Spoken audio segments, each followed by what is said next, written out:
बच्चों, बेटा आज हम लोग पढ़ते हैं कि प्रायोरिटी क्यू क्या होती है।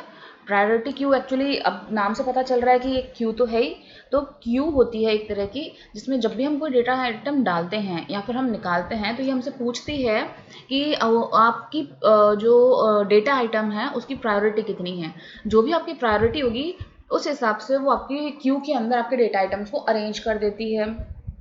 अब इसमें इम्प्लीमेंटेशन क्या हो सकता है कि अपन एक पूरी की पूरी क्यू ले लें और उस क्यू के अंदर हम एक ही क्यू के अंदर हम डेटा को डालते चले जाएं। लेकिन उससे इजी तरीका जो है वो है जो मैं नॉर्मली जो क्लासेस में मैं बताती रहती हूँ कि और इम्प्लीमेंट हम वही तरीका करेंगे कि हम क्या करेंगे, 3 क्यू ले लेंगे और तीनों की अलग अलग प्रेफरेंसेज होंगी।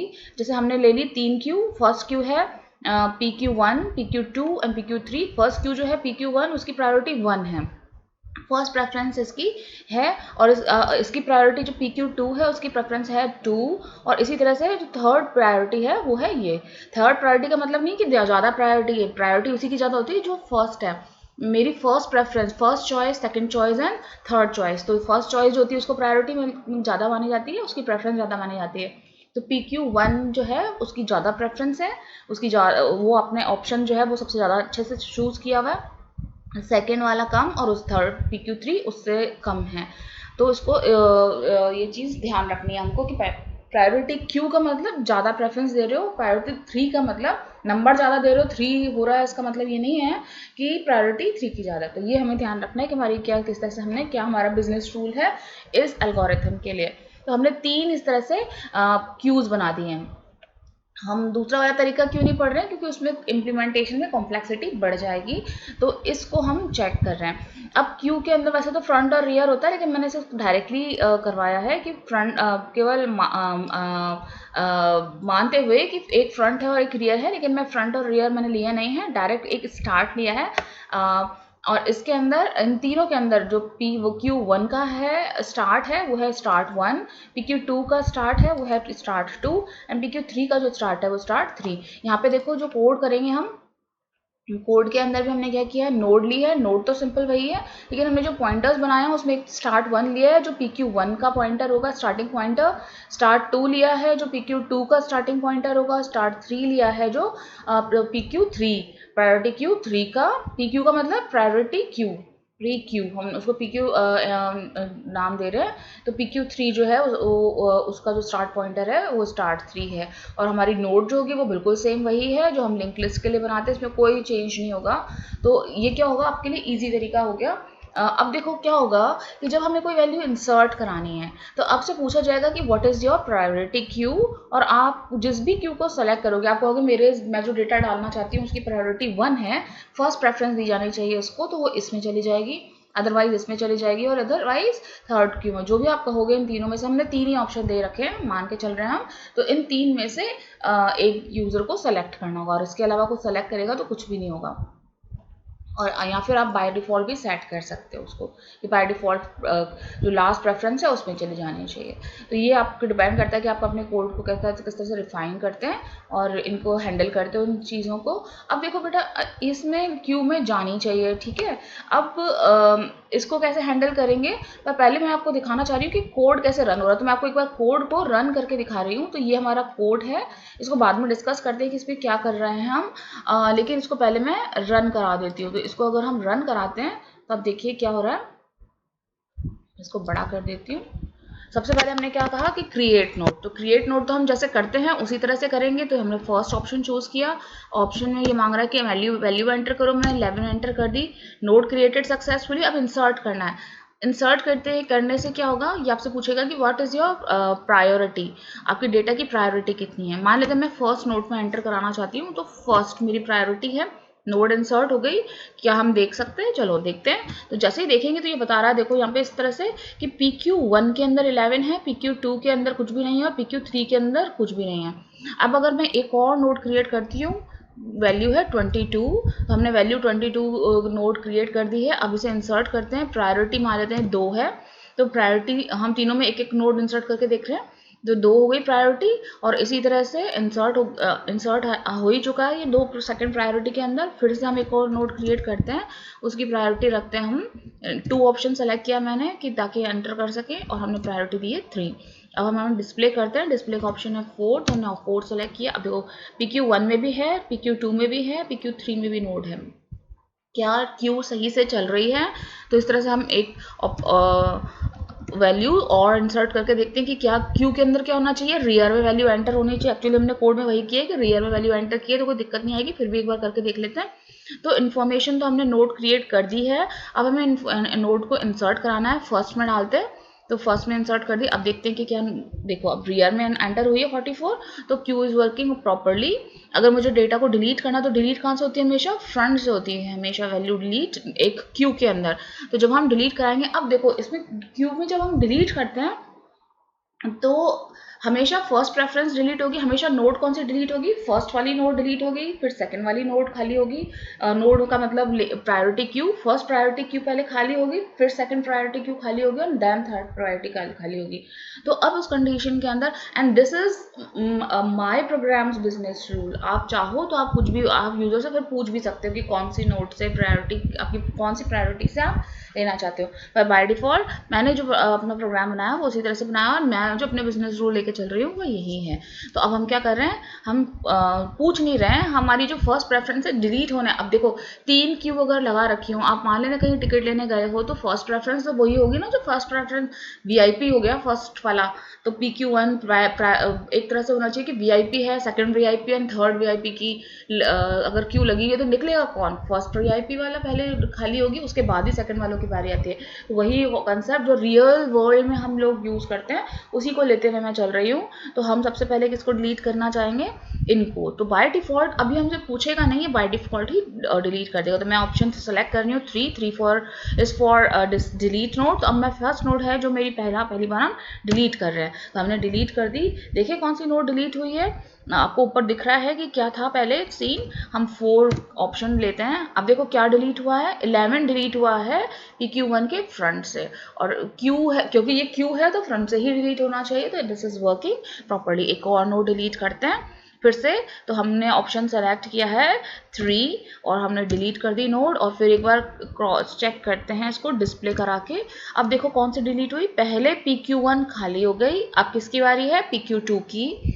फिर से हम नोड डिलीट करते हैं, तो डिलीट करते ही क्या होगा, नोड अब कौन सी खाली हो गई, PQ2, और फाइनली खाली होगी PQ3। तो इस तरह से ये जो आपकी एल्गोरिथम है वो वर्क करेगी। अब अपन आ जाते हैं वापस, चलिए अब देखिए ये तो हमने कर लिया। अब मुझे कोई नोड इंसर्ट करनी हो तो हमने क्या कर रखा है, जो हमने कर रखा है वो एक्चुअली क्या है, पहले ये मेन है, मेन के अंदर जो हम केस बनाते हैं वो है ये। इस तरह से सिचुएशन आपकी यही है कि 3 नोड्स हैं और आपको वैल्यू इंसर्ट करानी है, और कहाँ पे इंसर्ट करानी है, रियर पे। क्यों, हम बार बार पढ़ चुके हैं तो हमको पता है कि, और लिंक लिस्ट में भी हमने बहुत बार पढ़ा है कि कैसे हम एंड में नोड इंसर्ट करते हैं। मैं ज़्यादा डिटेल में नहीं बताऊंगी, आपको पता है, और मैं बार बार रिपीट नहीं करूंगी, आप प्लीज़ पीछे वाले लेक्चर्स देखिएगा। और अब देखो इसमें हमने कर क्या रखा है, हमने क्या किया है, इसको मैं थोड़ा सा बड़ा कर देती हूँ। हमने क्या किया है कि सबसे पहले हम नीचे वाला देखते हैं कि जो मेन है, जहाँ पे हम जो केस 2 है जिसके अंदर हमको फंक्शन को कॉल कराना होता है, उस जगह पे हमने प्रायोरिटी पूछी है यूज़र से। तो इंट प्रायो नाम का एक वेरिएबल ले लिया, और इस वेरिएबल में हमने क्या किया, प्रायोरिटी पूछी और इसमें रीड कर ली। रीड करने के बाद इस प्रायोरिटी के बेसिस पे हमने केसेस बना दिए। अब हमने क्या किया, एक ही पूरा फंक्शन नहीं लिया है, फॉर सिंप्लिसिटी मैंने अलग अलग 3 फंक्शंस लिए और तीनों को कॉल करा है। अगर प्रायोरिटी यूजर ने डाली है 1 तो उसके लिए अलग फंक्शन है, अगर 2 डाली है तो उसके लिए अलग है, और अगर 3 डाली है तो उसके लिए अलग है। तो हम एक्चुअली करा क्या रहे हैं, हम फंक्शंस को कॉल करा रहे हैं, और कॉल करा के कर क्या रहे हैं, हम सिंपली फंक्शंस, इन फंक्शंस को कॉल करा रहे हैं using by using the choice entered by the user. अब हम क्या कर रहे हैं, अब हमने एक्चुअली क्या किया है, इंसर्ट एक ऑप्शन बता रही हूँ उसमें कि इंसर्ट 1 के अंदर हमने क्या किया, ये एक फंक्शन है। इंसर्ट 2 के अंदर, इंसर्ट 1 किसके लिए, जब हम प्रायोरिटी 1 के अंदर वैल्यूज डालना चाहते हैं, इंसर्ट कराना चाहते हैं, और क्योंकि हम प्रायोरिटी 1 यूज कर रहे हैं तो हम क्या यूज करेंगे, स्टार्ट 1। प्रायोरिटी 2, अगर ये इंसर्ट 2 फंक्शन होता तो हम कौन सा यूज करते, स्टार्ट 2। अगर ये इंसर्ट 3 फंक्शन है तो हम कौन सा यूज कर रहे होंगे, स्टार्ट 3। तो ये बस हमको ध्यान रखना है। अब देखो बेटा, इंसर्ट के अंदर हम क्या करना है, हमें नोड भेजनी पड़ेगी इसके अंदर कि हमें इंसर्ट करना क्या है। अब सबसे पहले हम क्या चेक करेंगे कि लिंक लिस्ट अवेलेबल है ऑलरेडी या नहीं है। याद रखिएगा हम पीछे की तरफ, क्योंकि क्यू हमेशा क्या करती है, रियर में वैल्यू इंसर्ट करती है, तो हम सबसे पहले चेक करें कि नल तो नहीं है। अगर नल है यानी उसका फ्रंट और रियर कुछ भी नहीं है, पहली ही नोड आप इंसर्ट करने वाले हो। अगर स्टार्ट इक्वल्स टू नल होता तो क्या करते हैं, जो फर्स्ट नोड है वही आपकी नोड है, तो हम क्या करेंगे, स्टार्ट इक्वल्स टू 1, स्टार्ट 1। अगर नल है तो start 1 equals to new node and new node का next equals to null. Simply, कुछ भी नहीं करना इसके अलावा। लेकिन अगर नोड ऑलरेडी है, ये सिचुएशन देखो, यहाँ पे नोड ऑलरेडी है, तो हमको क्या करना है, पीटीआर लेंगे और यहाँ से यहाँ तक हमको पहुंचना है, लास्ट नोड तक, उस नोड तक जिसका PTR is not equals to null. तो हमने वही किया है, पीटीआर इक्वल्स टू स्टार्ट 1, और ये हमने एक लूप ले लिया। ये लूप कब तक चलेगा, व्हेन पीटीआर का next is not equals to null. एक नोड आगे तक चलते हैं, तो पीटीआर का next is not equals to null लिया हमने, और अब हम यहाँ पे इस नोड पे आके रुक जाएंगे। रुकने के बाद हम क्या करेंगे, पीटीआर का next equals to new node and new node का नेक्स्ट इक्वल्स टू नल, और इस तरह से हम नोड को इंसर्ट कर देंगे। तो इस तरह से, और इसी तरह से ये तो है इंसर्ट 1 वाला फंक्शन, इसी तरह से एक इंसर्ट 2 वाला फंक्शन बना हुआ होगा, और इसी तरह से इंसर्ट 3 वाला फंक्शन बना हुआ है। इंसर्ट 2 में केवल इंसर्ट स्टार्ट 1 की जगह स्टार्ट 2 यूज करेंगे, क्योंकि हम प्रायोरिटी क्यू 2 के अंदर वैल्यू इंसर्ट कर रहे हैं, तो स्टार्ट 2 के थ्रू यूज होगा। तो यहाँ पे स्टार्ट, जहाँ पे भी स्टार्ट 1 है वहाँ पे स्टार्ट 2 लिखा हुआ होगा, और उसी तरह से जो इंसर्ट 3 है उसमें स्टार्ट जहाँ पे 1 यहाँ पे लिखा हुआ है वहाँ पे स्टार्ट 3 लिखा हुआ होगा। दैट्स इट, इसके अलावा कोई डिफरेंस नहीं है। और इस तरह से हम सिंपल तरीके से, जैसे हम सिंपल प्रायोरिटी अभी तक लिंक लिस्ट बना चुके हैं, क्यूज बना चुके हैं, उसी तरह से हमारा कोड होगा, तो कोई चेंज नहीं होगा, कोई कॉम्प्लेक्सिटी नहीं होगी इसके अंदर, इसीलिए हमने ये वाला तरीका ऑप्ट किया है।